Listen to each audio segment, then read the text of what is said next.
We all have dreams of making a difference and doing good in this world. And that's why I asked the question, what is the most profound thing I could accomplish in life? When I looked over the landscape, I saw one thing rise above them all. Nothing is more valuable than a consistent, healthy relationship with God. So this led me to my next question.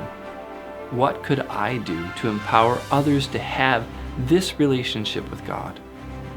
The answer to this question has completely changed my life and the lives of those whom I have been able to touch.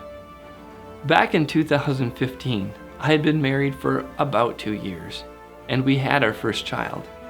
My 34-year-old life had changed so much in a short period, and I was struggling with feeling disconnected from God. I had spent years diving deep into the scriptures when I was single, but now I was having a hard time consistently reading the Bible. I wanted to make a difference in the world, but I needed a difference for me. In the chaotic life of a new parent, I needed something to help me stay consistent with my time with God. So I started looking for a Bible reading plan. I had always been fascinated by the idea of studying parallel passages while reading the Bible chronologically. Unfortunately, I couldn't find a plan that offered both.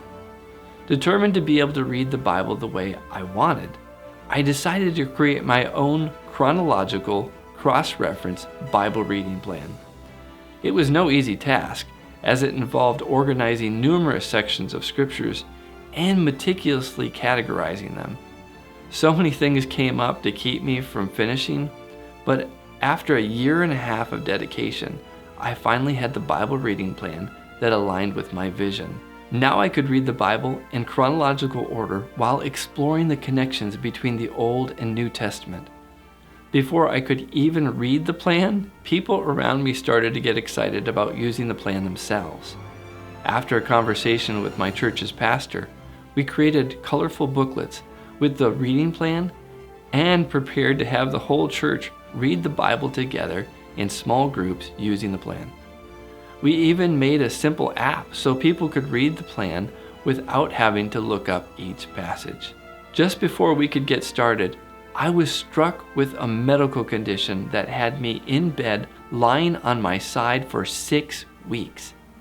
At that time, my business flopped because I couldn't work, and I had to start over.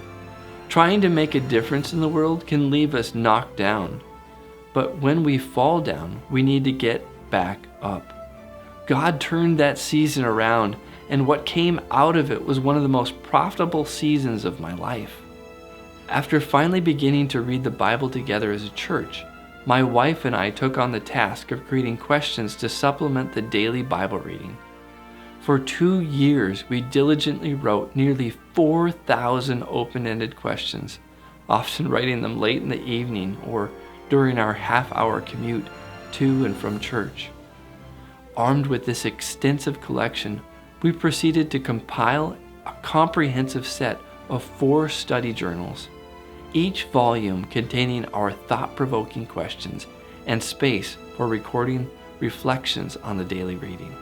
Around this time, churches from all over the world were finding the reading plan and ordering our resources to get their churches to read the Bible together. Therefore, we called the ministry Bible Study Together. I also launched a nonprofit called Create Disciples, with the vision of churches using our tools to fulfill Jesus' Great Commission to make disciples. I also started recruiting my family and children to help with various aspects of the ministry, like putting the arrows in the booklets, since we were sending out tens of thousands of them.